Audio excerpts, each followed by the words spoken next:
Koto muri mitoma ekurirwe Chief Magistrate Gideon Muhangi etandikire kurura urubanza rw'omukazi Tushabomwe Juliet ow'emyaka 30 omutura wa Rwibale Kyanzire omuri Kashenshe Mitoma orukugambwa kuba yahinduire gabo okugaburira omwana wali mukishe empitirizo niwasindikirwa mu kihome okusya 2011 kwa mukaga omwaka ogu obukotera agaruke kurura kwehozaho kwe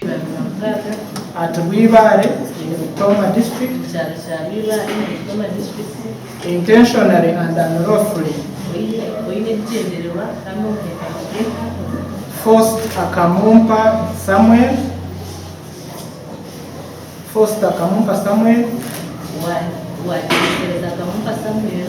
swallow 49 pieces of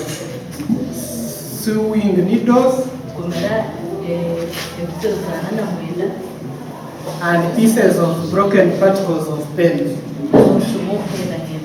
Obujurizi obwahebwa y'umuhorereza wa government omwana ogu bakamushangamwe empitirizo 46 n'ebichweka by'ebishoshonkore by'akacumu ka BIC.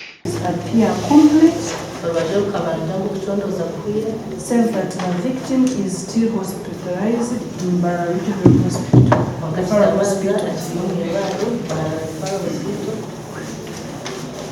Abebembezi n'abatura bajumirira ekikorwa eki kandi bashaba koti okumuhereza ekifubiro kiri kwingana n'ekya Okero orubanja kururahize ku musinga. It is alleged that Tushabomwe Juliet between the month of August 2025 and 28th April 2026 at Rwibale village in Mitoma district attempted to cause death of Akamumpa Samuel. Arabire muntu murungi wabahurire ahabo kubica mande cyakoze rokena kwita abana babandi kandi ari umuzire muri nsaba koti egizeho muhezi kifubiro ehereza ikifubiro ekishemire ubwo mukazi akamuhe umwana kwato umwana wabandi wamukiba akamuhereza empitirizo urire kumpirira umaramuzi nagamba ngo empitirizo bamuhire empitirizo anana mwenda nahora naho mani ngo muzire enshongejo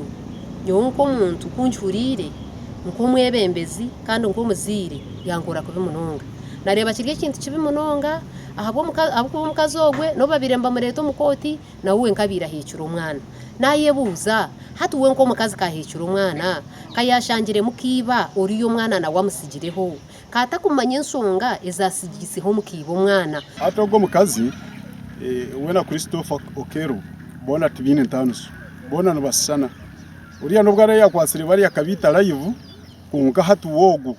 nureba ngo abena yenda kwitara hansi nabasa kwita kuba ninga siyisirena nabari kurenga hari yabo